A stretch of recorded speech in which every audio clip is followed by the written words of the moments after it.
고린도후서 7장 4절부터 16절의 말씀 봉독해 올립니다. 나는 너희를 향하여 담대한 것도 많고 너희를 위하여 자랑하는 것도 많으니 내가 우리의 모든 환난 가운데서도 위로가 가득하고 기쁨이 넘치는도다. 우리가 마게도냐에 있을 때에도 우리 육체가 편하지 못하였고 사방으로 환난을 당하여 밖으로는 다툼이요 안으로는 두려움이었노라. 그러나 낙심한 자들을 위로하시는 하나님이 디도의 오므로 우리를 위로하셨으니 그가 온 것뿐 아니라 오직 그가 너희에게서 받은 그 위로로 위로하고 너희의 사모함과 애통함과 나를 위하여 열심히 있는 것을 우리에게 보고함으로 나를 더욱 기쁘게 하였느니라. 그러므로 내가 편지로 너희를 근심하게 한 것을 후회하였으나 지금은 후회하지 아니함은 그 편지가 너희로 잠시만 근심하게 한 줄을 압니다. 내가 지금 기뻐함은 너희로 근심하게 한 까닭이 아니요 도리어 너희가 근심함으로 회개함에 이른 까닭이라. 너희가 하나님의 뜻대로 근심하게 된 것은 우리에게서 아무 해도 받지 않게 하려 함이라. 하나님의 뜻대로 하는 근심은 후회할 것이 없는 구원에 이르게 하는 회개를 이루는 것이요 세상 근심은 사망을 이루는 것이니라. 보라, 하나님의 뜻대로 하게 된 이 근심이 너희를 얼마나 간절하게 하며 얼마나 변증하게 하며 얼마나 분하게 하며 얼마나 두렵게 하며 얼마나 사모하게 하며 얼마나 열심히 있게 하며 얼마나 벌하게 하였는가. 너희가 그 일에 대하여 일체 너희 자신의 깨끗함을 나타내었느니라. 그런즉 내가 너희에게 쓴 것은 그 불의를 행한 자를 위한 것도 아니요 그 불의를 당한 자를 위한 것도 아니요 오직 우리를 위한 너희의 간절함이 하나님 앞에서 너희에게 나타나게 하려 함이로라. 이로 말미암아 우리가 위로를 받았고 우리가 받은 위로 위에 디도의 기쁨으로 우리가 더욱 많이 기뻐함은 그의 마음이 너희 무리로 말미암아 안심함을 얻었습니다. 내가 그에게 너희를 위하여 자랑한 것이 있더라도 부끄럽지 아니하니 우리가 너희에게 이런 말이 다 참된 것 같이 디도 앞에서 우리가 자랑한 것도 참되게 되었도다. 그가 너희 모든 사람들이 두려움과 떨므로 자기를 영접하여 순종한 것을 생각하고 너희를 향하여 그의 심정이 더욱 깊었으니 내가 범사에 너희를 신뢰한 것을 기뻐하노라. 아멘. 우리 다음 주부터 있을 말씀 축제 집회의 주제가 기쁘지 아니한가입니다. 기쁘지 아니한가. 오늘 여러분 심령 속에 기쁘시나요? 기쁘지 아니한가. 기쁘지 아니한가라고 하는 이야기를 하면서 말씀을 준비하는 가운데 자꾸 기쁘지 않다는 생각이 자꾸 났어요. 성도들이 이 질문을 하면 기쁘지 않다, 기쁘지 않는데 어떡하란 말이에요. 그렇게 말할 것 같다는 생각이 들었습니다. 또 한면을 생각해 보니까 그것이 내 마음이 기쁘지 않아서 그런가 생각도 들었어요. 근데 이것은 질문이 아니라 기쁘지 아니한가의 질문이 아니라 이거는 느낌표였습니다. 기쁠 수밖에 없다는 것이죠. 성도의 삶은 기쁠 수밖에 없고 감사할 수밖에 없고 찬양할 수밖에 없는 삶인데 실질적으로 우리의 삶 가운데는 그런 모습이 상실되어 있는 모습들을 많이 보게 됩니다. 지난 금요일 저녁 시간에 기도하는 가운데 집회 가운데 기도하는 가운데 어느 권사님이 오셔서 저에게 이야기했습니다. 목사님, 기쁜 소식이 있습니다. 감사한 소식이 있습니다. 우리 권사님이 하시는 이야기가 목사님 우리가 기도한 대로 남편이 어저께 펫스캔을 다 했는데 우리 노 집사님 이야기예요. 펫스캔을 다 했는데 펫스캔에서 암이 모든 것이 깨끗하게 사라졌다는 이야기를 들었습니다. 할렐루야. 감사 박수 한번 돌리죠. 하나님 앞에 감사합니다. 얼마나 감사한지요. 그렇습니다. 감사합니다. 감사합니다. 너무너무 기뻐하셨어요. 오늘 아침에 설교 끝나고 나서 너무 기쁩니다. 목사님 너무 기뻐요. 그렇습니다. 하나님이 우리에게 기도를 응답해 주실 때 얼마나 기쁜 모습이 있으시나요? 하나님이 우리의 심령 속에 함께 한다고 하는 것을 확인할 때 얼마나 기쁩니까? 정말 그 집사님 어려운 수술을 하셨어요. 혀에 암이 있어서 혀를 잘라내고 또 이식하는 그런 수술을 하시고 언어도 오랫동안 잘 안 되고 또 테라피도 해야 되는 그런 상황 가운데 있지만 하나님의 역사하심을 볼 수 있는 기쁨이 얼마나 큰지 말로 형용할 수가 없었습니다. 여러분, 성도의 다름이라고 하는 것은 어떤 세상적인 기준 가운데서 얼마든지 성도와 비성도, 예수 믿는 사람과 믿지 않는 사람들의 다른 모습을 이야기할 수 있을 것입니다. 얼마나 우리가 잘 사느냐, 얼마나 많은 것을 가졌느냐, 여러 가지를 이야기할 수 있겠지만 성도의 다름의 정말 다름은 무엇이었냐면 우리의 마음속에 주시는 내적인 평안과 기쁨이었어요. 하나님의 나라를 이야기할 때마다 성경은 이렇게 고백을 합니다. 하나님의 나라는 희락과 화평이라. 하나님의 나라의 진정한 모습은 우리의 심령 속에 있는 참 평안과 기쁨이라는 것이죠. 근데 실질적으로 우리의 마음 가운데 기쁨에도 불구하고 우리는 사실 또한 이런 이야기를 쉽게 하지 못하는 상황 가운데 살아갑니다. 혹시 내가 너무 기뻐하면 주위의 사람들이 야, 너 왜 그렇게 기뻐하느냐 말할 것 같기도 하고요. 주위에 힘들고 어려운 사람들이 너무 많은 것을 바라보면서 이게 내가 기뻐하는 것이 좀 미안한 것 같기도 하고 하는 생각이 들 때도 있습니다. 그럼에도 불구하고 우리의 내면 세계 속에서 우리의 마음속 깊은 곳에서 나오는 참 평안과 기쁨이 있는 것인가? 성도들에게 진정한 기쁨을 주는 분은 하나님임에 틀림이 없습니다. 하나님이 기쁨을 주시는 분이시지만 그 하나님을 믿고 사는 우리들의 삶을 보게 되면 기쁨보다는 슬픔이, 감사보다는 불평이, 평안보다는 불안한 마음을 가지고 살아나가는 때가 많다고 고백하지 않을 수가 없습니다. 왜 그런가요? 오늘 이 본문 말씀을 통하여 보게 되면 우리의 마음 가운데 하나님이 없어서도 아니고요, 하나님이 우리와 함께함에도 불구하고 우리의 마음속에 기쁨을 갖지 못하고 근심과 어려움으로 많이 채워지는 것을 보게 되는 것 중에 하나가 사람들과의 관계 때문에 그렇다는 사실입니다. 사도 바울의 기쁨은 예수 그리스도였습니다. 그런데 오늘 고린도후서 7장에 보게 되면 사도 바울의 기쁨은 사람들이었어요. 성도들이었습니다. 바울의 삶을 기쁘게 한 것은 성도들이었고, 바울의 삶 속에 기쁨을 잃어버리고 슬픔과 어려움 가운데 있었던 이유 중에 하나도 성도들 때문에 그랬어요. 우리가 기쁨을 잃어버리는 것 중에 하나도 하나님이 없어서가 아니라 하나님이 주시는 사람과의 관계가 어려울 때에 기쁨이 상실되는 것을 보게 됩니다. 그래서 어떤 사람들이 이렇게 고백을 하죠. 하나님은 좋은데 하나님의 사람들은 싫다고 말입니다. 정말 가능한 이야기일까요? 하나님은 좋은데 교회는 싫고 성도들은 싫다는 이야기가 말입니다. 오늘 말씀을 통하여 하나님 중심으로 해서 어떻게 기쁨을 소유할 수 있는 것인가? 다음 주에 집회를 준비하면서 기쁘지 아니한가? 우리의 심령 속에 하나님의 기쁨으로 채워지는 역사가 있기를 주님의 이름으로 축복드립니다. 바울의 삶 속에 기쁨을 주었던 사람들의 두 사람의 그룹이 나오는데, 하나는 개인입니다. 개인의 이름이 바로 디도라고 하는 사람이었고요, 두 번째는 공동체였는데 바로 교회 성도들이었습니다.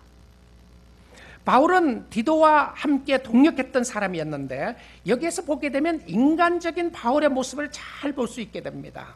여러분, 참 신앙인이 된다고 하는 것은 슈퍼맨이 되는 것이 아닙니다. 우리가 영적인 사람이지만 하나님을 믿고 사는 사람들이 아니에요. 내가 하나님만 있으면 다 된다고 하는 것은 세상에 필요한 것 아무것도 없어도 된다, 그런 말이 아닌 거 아시잖아요. 하나님만 있으면 된다고 하는 의미 속에 나는 물질도 필요 없고 사람도 필요 없고 나는 어떠한 것도 필요 없고 하나님만 필요하다고 이야기하는 것은 그거 모습이 아닌 것을 압니다. 우리가 이 땅에 살아나가는 동안 하나님께서는 사람들도 주시고 물질도 주시고 건강도 주시고 여러 가지 상황 속에 하나님이 채워주시는 모습이 있는 것을 보게 됩니다. 이것은 하나님이 중심에 있고 하나님을 중심으로 해서 움직인다고 하는 표현으로 볼 수가 있는 모습이었죠. 오늘 6절 말씀을 보게 되면 이렇게 나와 있습니다. 디도의 엄으로 말미암아 우리를 위로하셨으니 라고 되어 있어요. 바울이 디도를 만난 것이 그에게 너무나도 큰 위로가 되었습니다. 정말 우리의 삶 속에 위로를 주는 분은 하나님이십니다. 그런데 하나님이 사람들을 통하여 위로하시는 것을 보게 됩니다.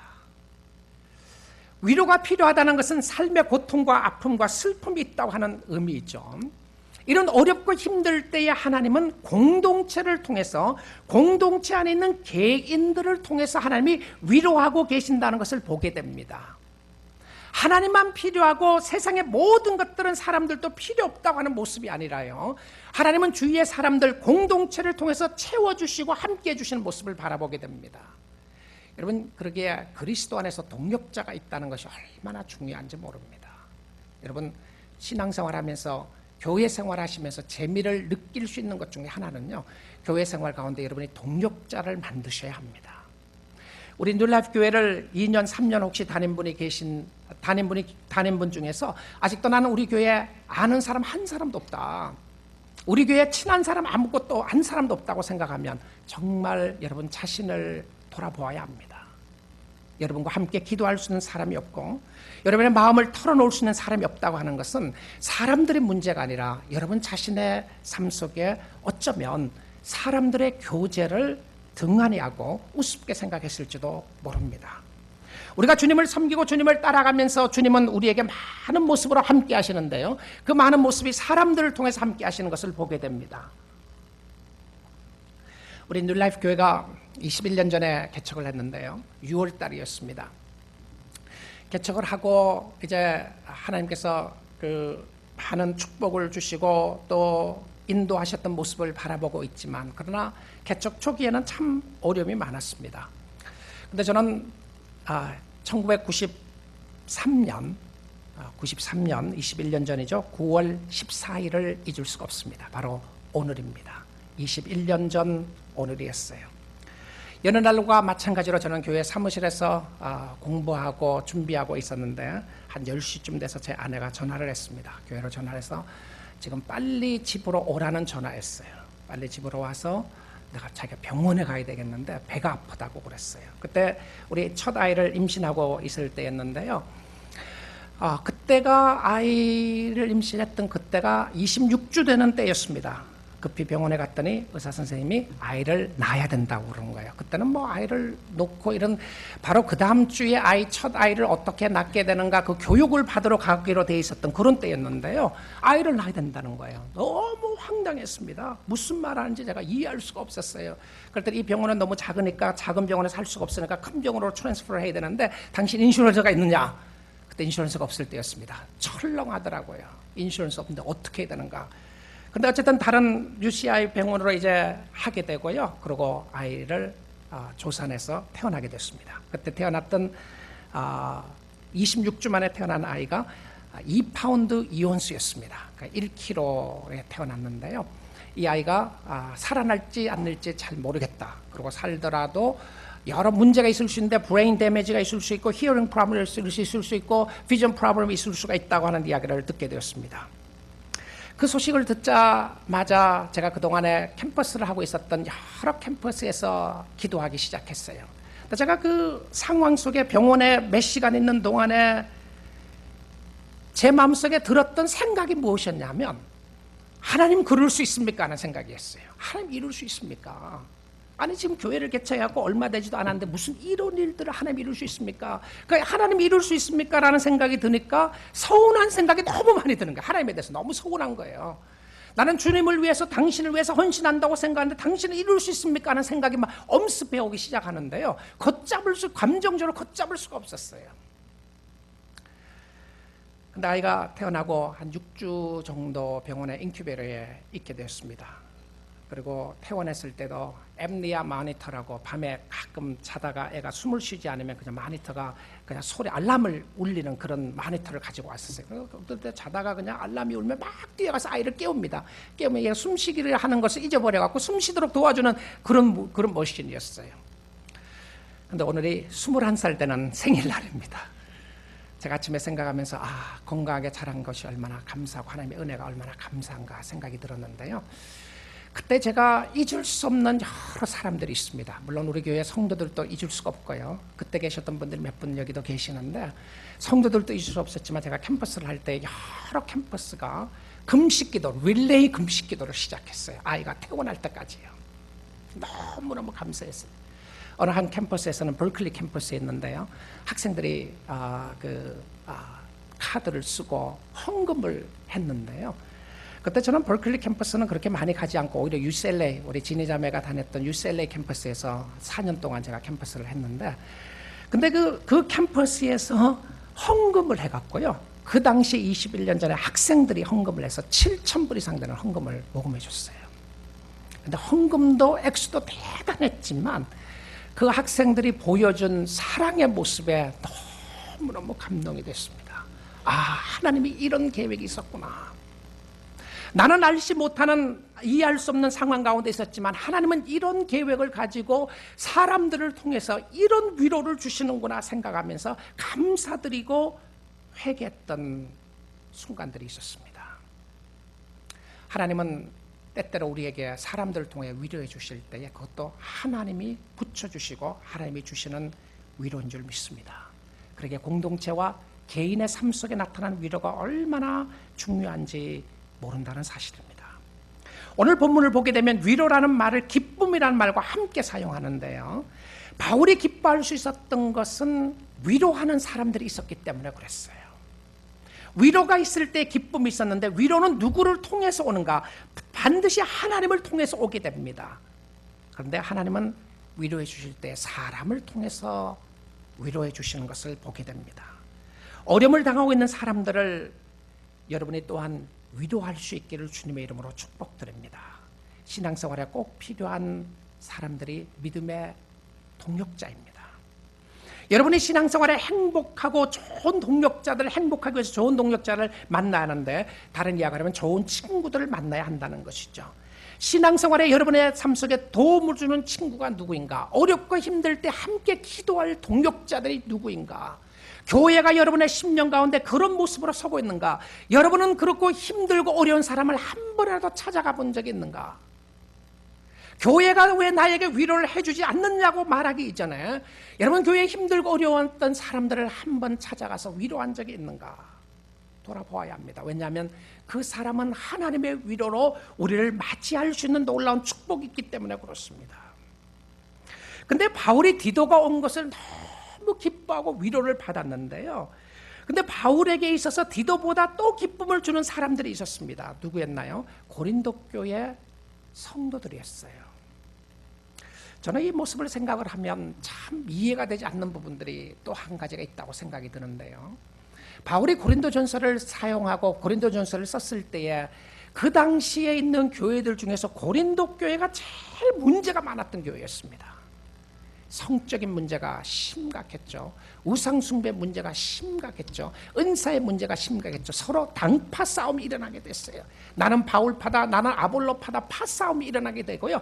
우리가 상상하기 어려운 문제점들이 있었던 그런 교회였습니다.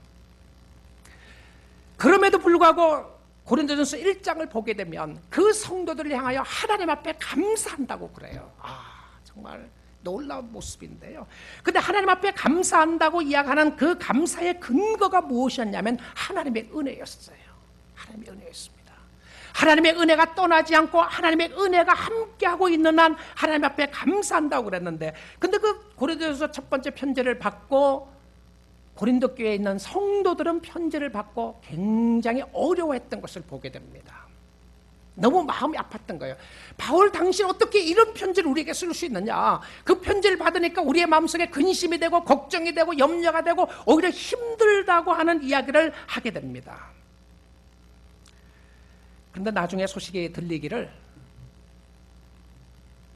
바울을 보고 싶다는 이야기를 하는 겁니다. 우리가 당신을 보고 싶다. 근데 그 보고 싶다고 했던 이유가 무엇이었냐면 그들의 삶 속에 회개가 일어나게 됐고요. 보고 싶다는 이야기를 들은 거예요. 근데 사도 바울이 그 소식을 듣자마자 너무너무 기뻐합니다. 고린도 교회 교인들이 나를 보고 싶어하는 모습을 그렇게 기뻐하는구나. 그것을 인하여 기뻐하는 모습을 보면서 사실은 기뻐했던 것 중에 하나가 무엇이었냐면 바로 그들의 삶 속에 있었던 회개 역사였습니다. 여러분 혹시 이 말씀을 들으면서 그런 생각 들지 않나요?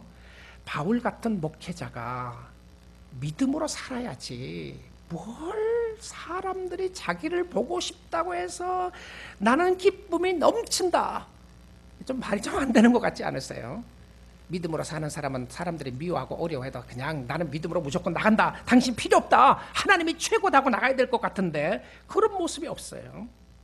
바울은 어떤 어려움이 있어도 신앙으로 이겨내야지, 아니 성도들이 보고 싶다고 하니까 그 말에 기뻐하고 위로한다는 말을 하는 생각이 드는가 생각해 보게 됩니다. 사실 우리의 신앙의 모습을 재조명해 보아야 합니다. 혹시 우리의 삶 가운데 붙여주시는 사람들을, 공동체를 쉽게 생각했다면, 나는 하나님만 있으면 된다고 하는 것이 독단주의적이고 윗선적이고 나의 어떤 나만을 주장하는 모습이었다면, 그러면 신앙생활을 재조명해야 될 필요가 있습니다. 오늘 이 본문 말씀에도 보게 되면 2절에 고린도 교회 교인들에게 플리딩을 합니다. 마음으로 우리를 영접하라. 마음으로 우리를 영접해라. 마음을 좀 넓혀라. 성도들끼리 좀 포용하고 성도들끼리 좀 용납하고 성도들끼리 사랑하라고 이야기하는 것을 보게 됩니다. 이 문제는 오늘날 교회 문제만이 아니고요, 지상에 있는 모든 교회들의 문제 중에 하나입니다. 우리는 포용하고 싶어 하지 않고요, 우리는 나와 같은 사람들하고 지내기를 원하고, 나와 조금만 사람들이 달라도 힘들어하는 모습들을 우리는 보게 됩니다. 바울이 단순히 자기를 보고 싶다는 이야기 때문에 기뻐한 것이 아니라 그들이 하나님의 말씀을 듣고 마음을 열고 회개했기 때문에 기뻐했던 것을 보게 됩니다. 고린도 교회 성도들이 회개함에 있어서 중요했던 것은 관계를 회복하는 것이었다는 진리를 우리는 알아야 합니다. 그들이 바울이 전한 복음을 듣고 회개하니까 바울이 너무 기뻐한 것이었어요. 여러분, 사람들과 관계에서 오는 기쁨이 중요한데요, 정말 참 기쁨은 회개의 기쁨입니다. 회개를 통하여 주시는 하나님의 축복의 기쁨이었어요. 우리의 관계 속에서 왜 재미가 없는가? 신앙생활에 재미가 없고 교회 생활에 재미없는가? 왜 교회 생활에 익사이트먼트가 없어지는가? 왜 하나님과의 관계가 깊어지지 않는가? 여러분, 왜 그렇다고 생각합니까? 아마 많은 이유가 있을 것입니다. 시간을 보내지 않아서 그렇다, 기도를 하지 않아서 그렇다, 교회가 정말 재미없기 때문에 그렇다. 근데 저는요, 그 많은 이유들 가운데 재미없고 따분하고 관계를 잘 못하는 근본적인 이유는 회개가 없기 때문에 그렇다고 생각합니다. 사람들과 관계 속에서도 회개가 없어요. 전부 다 상대방의 잘못이라고 생각합니다. 너 때문이다, 환경 때문이다. 우리의 삶 가운데 가정의 속에서도, 남편과 아내 관계 속에서도 내가 잘못했어. 여보, 내가 잘못한 거야. 참 들어보기 쉽지 않는 이야기입니다.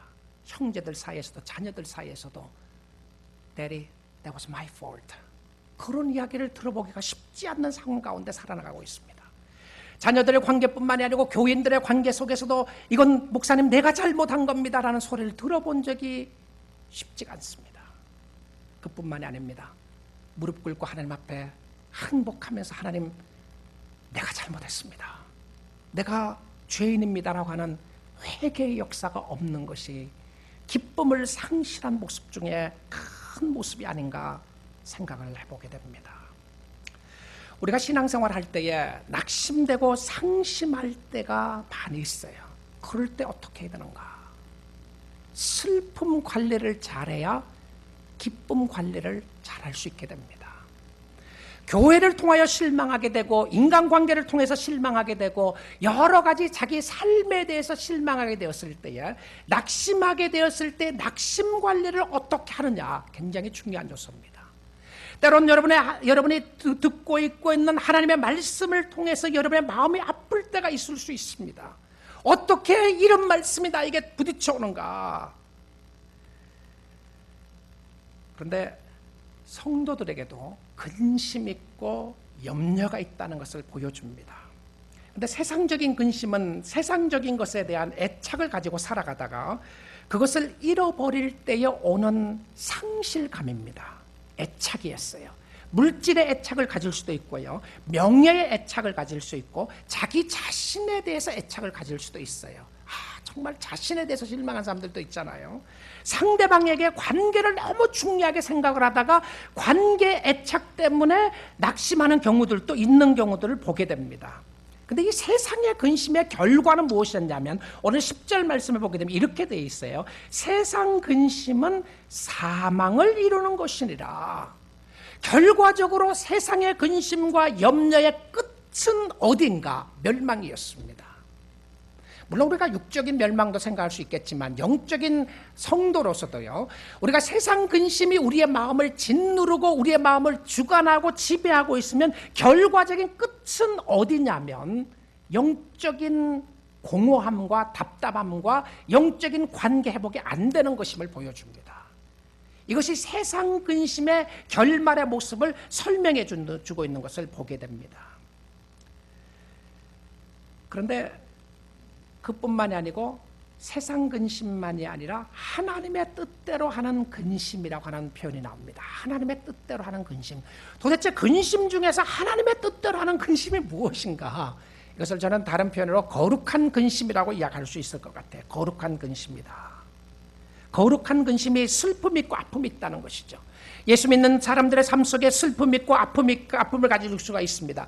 예수 믿는 사람들은 사람이 찔러도 안 아픈 사람들이 아닙니다. 우리는 무쇠 마음을 가지고 있는 사람들이 아니었어요. 거룩한 근심의 목적은 주께로 돌아가게 하는 것이었고요, 거룩한 근심이 간절하게 하고 사모하게 하고 두렵게 하고 더 열심히 있게 한다고 되어 있습니다. 그런데 세상적인 근심은 마음에 상처를 주고 상처를 받는 것으로 끝납니다. 근데 거룩한 근심은 마음의 상처를 가지고 하나님께로 나아가는 사람들이었어요. 아픔과 근심이 없으면 우리가 하나님을 찾지 않는 경우들이 많이 있게 됩니다. 그래서 세상적인 근심의 해결을 바로 하지 못하면 그 결과는 후회와 원망으로 쌓이게 됩니다. 그러나 거룩한 근심은 죄를 보면서 회개하고 하나님 앞에 나아가게 되는데요, 그래서 후회하는 것과 그 다음에 회개하는 것은 다른 모습인 것을 보여주고 있습니다. 세상적인 후회는 그것을 치유하는 방법을 다른 사람과 환경을 원망하는 것으로 치유합니다. 왜냐하면 나의 의를 드러내지 않으면 내 마음의 상처를 치유할 수가 없어요.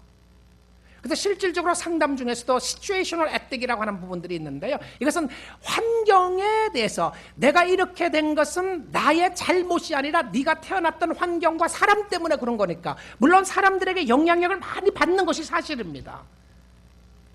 그러니까 그 사람을 블레임하고 그 환경을 블레임하라고 그럽니다. 그러므로 말미암아 자기는 의롭게 해서 빠져나오는 것을 보게 됩니다. 그런데요, 근본적으로 그것이 치유 방법으로 해결되지 않습니다. 세상적인 후회는 치유하는 방법으로 많은 사람들과 혹은 환경들을 원망하는데요, 그 모습 속에 자기의 잘못도 인정하지만 결과적으로는 상대방은 더 나쁘다고 하는 모습으로 해결을 합니다. 그런데 그렇게 되면 실질적으로 치료가 되지 않는 것을 보게 됩니다. 후회로 끝날 뿐이에요. 양심의 가책을 받고 잘못을 인정할 수가 있게 됩니다. 그런데 근본적인 치료는 있을 수가 없습니다. 그래서 후회하는 것과 회개하는 것은 다릅니다. 성도들의 삶 속에도 후회가 있을 수 있어요. 내가 왜 그렇게 살았던가, 이렇게 살지 말아 했어야지 하는 후회를 할 수 있는데 회개는 하지 않을 수가 있게 됩니다. 오늘날 우리의 심령 속에 상실되어 있는 것 중에 하나가 하나님 앞에 가슴치며 통회하는 회개의 역사입니다. 죄를 바라보면서 하나님 앞에 나아가는 모습들이 없어지기 때문에 기쁨도 상실하고 우리의 마음속에 평안도 상실되는 모습들을 보게 됩니다. 성경에 보면서 자기의 잘못을 뉘우치고 회개한 사람들이 여러 사람이 있습니다. 그 중에 한 사람이 바로 에서라고 하는 사람입니다. 야곱과 에서에서 나오는 에서를 이야기하는데요, 창세기 27장에 보게 되면 에서는 팥죽 한 그릇에 자기의 장자권을 팔게 됩니다. 그 당시에 장자권은 하나님의 축복의 선물이었는데요, 그 축복의 선물을 우습게 생각하기 시작했습니다. 그는 당장 배가 고팠고요, 당장 먹을 것이 필요했습니다. 아마 여러분도 그런 생각을 할지 모르겠어요. 아니 도대체 그것이 무엇이 그렇게 대단하다고, 그것 때문에 에서가 이런 어려움을 당하는 것인가, 장자권이 무엇이 대단한 것인가. 그런데 에서의 이야기를 할 때마다 성경은 에서가 하나님을 만홀히 여겼다고 그렇게 이야기를 합니다. 장자권을 판 것 때문에 그렇습니다. 이것은 물질 때문에 배고픔의 문제를 해결하기 위하여 영적인 축복을 버렸다고 하는 의미에서 설명을 합니다. 그런데 이 에서에 대한 이야기 가운데 특별히 이 에서를 해석하는 히브리서 12장이 나옵니다. 신약성경 히브리서 12장에서 보게 되면 에서에 관한 이야기를 14절에 이렇게 쓰고 있습니다. 쓴뿌리가 나서 괴롭게 하고, 그러니까 많은 쓴뿌리들이 나서 그를 괴롭게 했다. 그러니까 결과적으로 자기가 장자권을 통해서 얻게 됐던 것은 팥죽 한 그릇으로 바꾸고 난 이후에 그의 삶 속에 있었던 것은 마음속에 있었던 많은 쓴뿌리라고 이야기를 하고 있어요. 그릇 식물을 위하여, 그러니까 먹을 것을 위하여 장자의 명분을 판 에서와 같이 망령된 자가 있을까 두려워하라. 에서의 모습을 망령된 자라고 표현했어요. 너희 아는 바와 같이 저가 그 후에 축복을 기업으로 받으려고 눈물을 흘리며 구하되 버림바가 되어 회개할 기회를 얻지 못하였느니라. 여러분, 눈물을 흘리며 구했다고 하는 모습이 후회의 모습으로, 인간적인 후회의 모습으로 보게 됩니다. 그런데 그 다음에 나오는 단어가 회개할 기회를 얻지 못했다고 이렇게 이야기를 하고 있어요. 눈물의 고백이 있었습니다. 그런데 이미 시간이 늦었어요. 후회해도 이미 늦은 모습이었습니다. 여러분, 여러분의 심령 속에 깊은 마음 가운데서 죄에 대한 회개가 일어나고요, 하나님을 인정하는 모습이 일어나게 되면 이것은 하나님이 여러분에 주신 축복이요 선물인 줄 믿습니다. 인간적인 모습으로 보게 되면 에서가 너무 불쌍하죠. 별것 아닌 것을 가지고 심한 것이 아닌가 생각할 수 있습니다. 그런데 이것은 영적인 모습을 세상적인 것과 바꾸었던 사람의 망령되었던 모습으로 설명을 했어요. 신약 성경에 보게 되면 후회한 사람이 또 한 사람이 나옵니다. 바로 가롯 유다입니다. 마태복음 27장에 보게 되면 가롯 유다는 은 30냥에 자기의 선생이었던 예수 그리스도를 팔게 됩니다. 근데 그 모습 속에 마태복음 27장에 보게 되면 가룟 유다가 스스로 뉘우쳤다라고 하는 표현을 써요. 이 스스로 뉘우쳤다고 하는 것은 양심의 가책을 받았기 때문에 그렇습니다. 스스로 뉘우친 것 잘한 것이죠. 그렇죠? 근데 그는 뉘우친 것만이 아니고 자기가 잘못한 것에 대해서 책임까지 들려고 지력하는 모습을 보게 됩니다. 그래서 은 30냥을 결과적으로 가서 성전에 던지고요, 다 던져버렸습니다. 그러니까 결과적으로는 자기는 갖지를 못했던 것이죠. 은 30냥도 갖지를 못했습니다. 자기가 죄인인 것을 고백하는데 어떤 죄를 지었는데까지 분명하게 이야기합니다. 그런데 우리가 이것을 진정한 회개 모습으로 보지를 않습니다. 왜 그러냐면 예수께로 돌아가는 이야기가 한 편도 없습니다. 예수님 앞에 그의 잘못을 용서해달라고 하거나 인정하는 모습이 없는 것을 보게 됩니다. 오히려 성경은 이 표현을 쓰고 있습니다. 스스로라고 하는 말을 2번이나 쓰고 있었어요. 스스로. 무엇이 문제였습니까? 여러분, 세상적인 근심에 대해서 이야기할 때 내가 잘못했어요, I'm sorry, forgive me, 용서해달라고 말하는 것 충분하지 않습니다. 왜냐하면 죄에 대한 결과에 대해서는 이야기할 수 있어요. 세상 사람들도 그럽니다. 내가 죄에 대한 결과에 대해서 이야기할 수 있습니다. 내가 당신을 아프게 한 것 같으니까 미안해요. 다른 사람을 아프게 했기 때문에 잘못했다고 말할 수 있습니다. 그것은 나의 죄에 대한 결과를 보고 이야기한 것입니다. 그런데 중요한 것은요, 결과를 회개하기 이전에 죄에 대한, 자기의 마음속에 있는 죄에 대한 회개를 해야 하는데 죄에 대한 회개는 하지 않았던 것을 보게 됩니다. 세상적인 근심은 후회하는 것으로 끝나지만 거룩한 근심은 회개하게 합니다. 진정한 회개는요, 자기의 죄를 가지고 하나님께로 나가는 것이었습니다.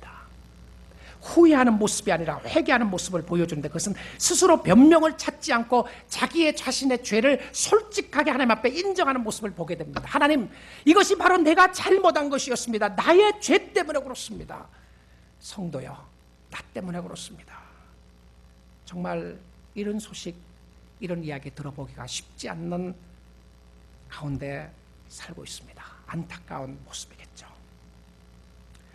근데 솔직하게 자기의 죄를 고백했던 사람 2사람을 이야기하라고 한다면 첫 번째, 신약 성경에 나오는 베드로의 모습입니다. 어떤 의미로 생각하면 베드로가 자기의 선생을 3번 부인했던 거나 또 가룟 유다가 은 30의 스승을 판 것이나 별 차이가 없는 것처럼 보여지게 됩니다. 그렇습니다. 오히려 가룟 유다는 은 30을 자기의 갖지도 않고 던지게 되고 다 돌려주게 되었습니다. 베드로도 3번이나 스승을 부인하게 되는 치명적인 죄를 짓게 됩니다. 근데 베드로의 고백 속에 나타났던 놀라운 모습은 무엇이었냐면 예수님의 말씀이 생각이 나서, 예수님의 말씀이 생각나서 심히 통곡하고 울었더라라고 되어 있습니다. 근데 예수님의 말씀이 생각났을 때 진정한 회개의 모습은 무엇이었냐면 예수께로 돌아가는 것이었어요. 회개는 그리스도께로 돌아가는 것이 진정한 회개인 줄 믿습니다.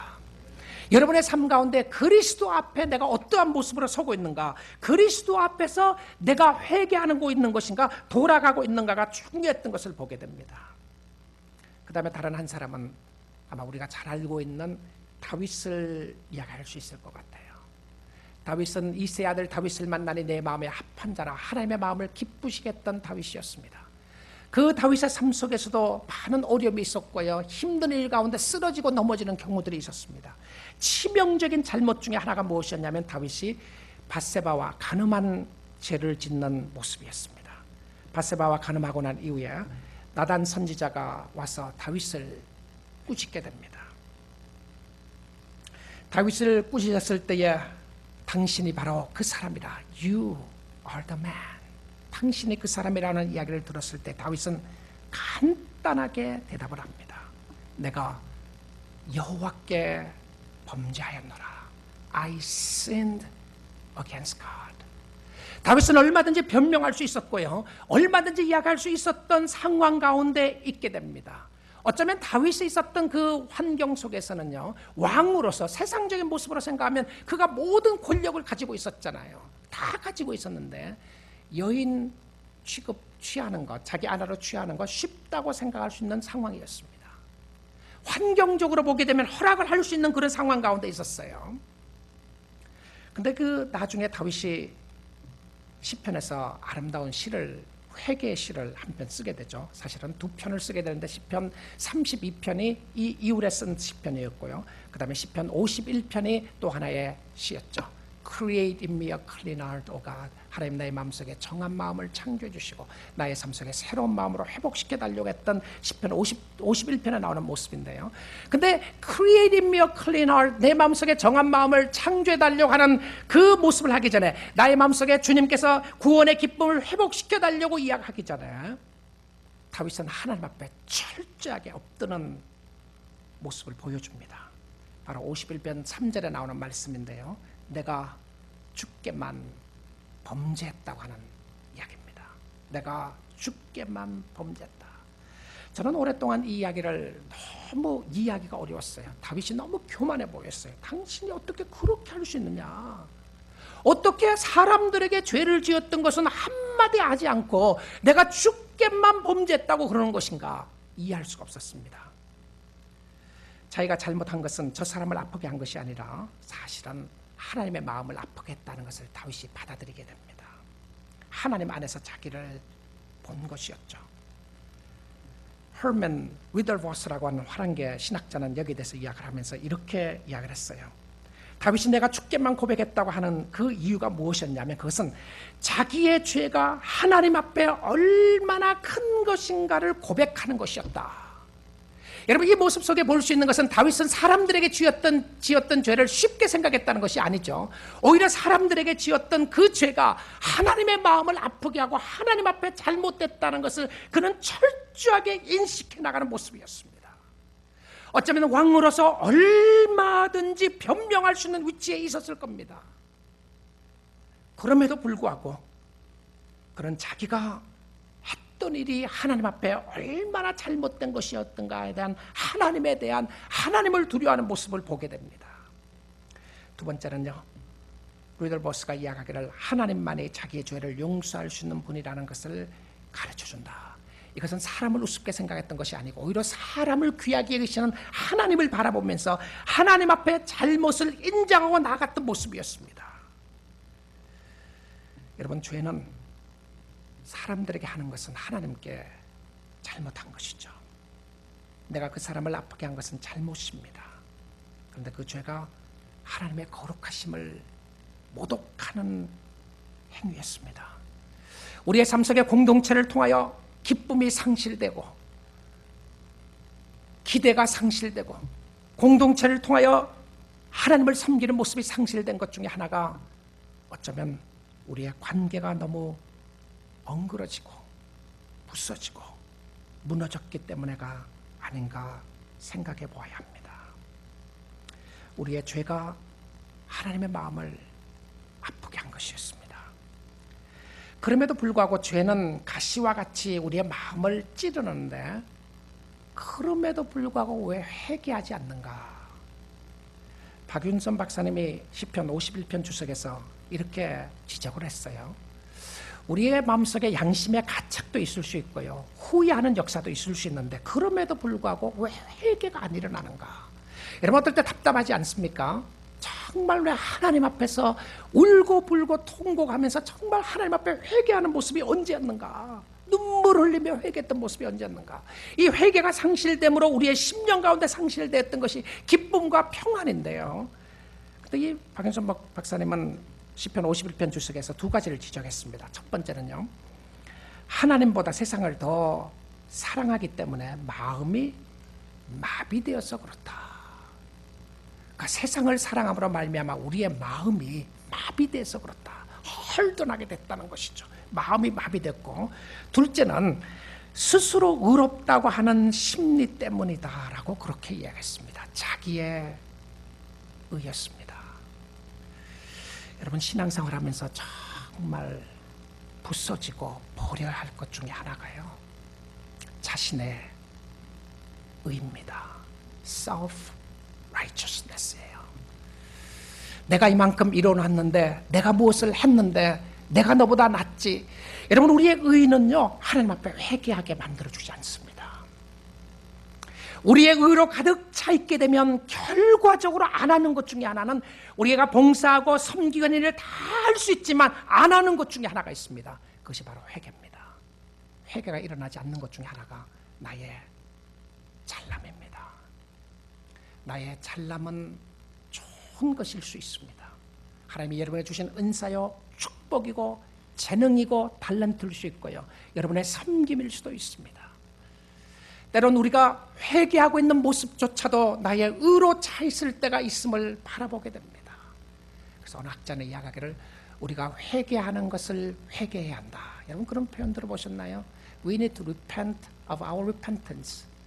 우리가 repent하는 것조차도 의를 드러내고자 하는 그 죄의 모습으로 가득 차 있는 모습이 우리다. 그렇습니다. 그게 저의 모습이고 그게 여러분의 모습이에요. 그럼에도 불구하고 하나님을 붙잡지 않고 나를 드러내고 있는 모습이 또한 우리의 모습이었습니다. 나의 의가 가득 차 있을 때에 우리의 마음이 마비되고 회개하지 않는 모습들을 보게 됩니다. 저 사람에게 잘못한 것보다 더 무서운 것은 하나님의 관계가 깨어진 것입니다. 하나님으로부터 멀어진 것인데요, 사도 바울이 고린도 교회 성도들이 자기를 영접하고 보고 싶다는 이야기에 기뻐한 이유가 무엇이었나요? 그것은 그들이 죄를 회개했기 때문에 그렇습니다. 회개했어요. 자기보다 더 중요한 사람은 하나님과의 관계가 회복되는 것이었어요.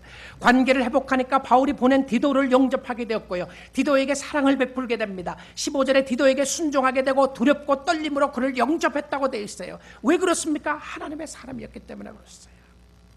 여러분 두렵고 떨림이라고 하는 표현은 바울이 구원에 대하여 특별히 성도들이 어떻게 살아야 하는가를 이야기할 때 썼던 독특한 표현이었어요. 그런데 진실한 순종의 삶이 있었고 사랑의 삶이 연결지게 되었습니다. 사람들과 관계에서 삐뚤어지면 하나님과 관계가 삐뚤어지게 되고요, 사람들과 관계를 회복하면 하나님과 관계를 회복하는 역사가 있게 됩니다. 하나님과의 올바른 관계에 있으면 잘못된 관계를 고치게 되어 있어요. 너희가 서로 사랑하면 뭐라고 그랬죠? 다른 사람들이 너희가 내 제자인 줄 알리라. 신앙은 다른 사람 때문에 못하고 잘하는 것이 아니라 우리의 심령을 끊임없이 방해하는 죄악된 세력들과 사단의 세력들이 있습니다. 나의 죄의 문제였습니다. 이 문제를 해결할 수 있는 분은 예수 그리스도밖에 없습니다. 오늘도 우리가 예수님 앞에 나아갈 수 있다는 것은 우리가 절망하지 않고 나 자신의 모습을 보니까 죄의 투성이고 죄 가운데 있는 모습이 보여진다고 할지라도 우리가 절망하지 않는 것은 바로 오늘 우리의 죄의 문제를 해결하기를 원하시고 우리를 맞이해 주시고 영접하시는 하나님이 계시고 예수 그리스도가 계신 줄 믿습니다. 주께로 나갑시다. 주께로 나가요. 두 손 들고 항복하고 나가면서 하나님 그렇습니다. 내가 이것밖에 안 되는 사람입니다. 그렇습니다. 나는 죄투성입니다. 딱딱한 마음을 부드러운 마음으로 변화시켜 주시도록 기도하고요, 하나님이 우리의 심령 속에 기쁨으로 회복시켜 주시기를 원합니다. 기쁘지 아니한가? 이것은 질문이 아니었고 이것은 우리의 삶 속에 나타나는 표현의 방법이었습니다. 관계 회복의 역사가 있기를 원하고 샘솟듯한 하나님의 은혜가 우리의 심령 가운데 일어날 수 있기를 주님의 이름으로 축복드립니다. 가정 삶 속에 가정에 기쁘기를 원합니다. 부부의 관계가 회복되기를 원합니다. 그 중에 하나가 죄를 고백하는 것이었습니다. 우리가 행복하고 기뻐할 수 있는 것은 세상의 소유에 있지 않았고 관계에 있었습니다. 하나님이 우리를 축복해 주시는 모습이었고요. 그 하나님께로 돌아갈 때에 우리의 심령 가운데 넘치는 기쁨으로 채워주실 줄 믿습니다. 여러분의 가정이 회복되고 우리의 교회가 회복되고 우리의 사회가 회복되고 하나님을 섬기는 놀라운 기쁨으로 주를 영원롭게 하는 우리 뉴라이프 공동체가 될 수 있기를 주님의 이름으로 축복드립니다. 그러면 기도하겠습니다.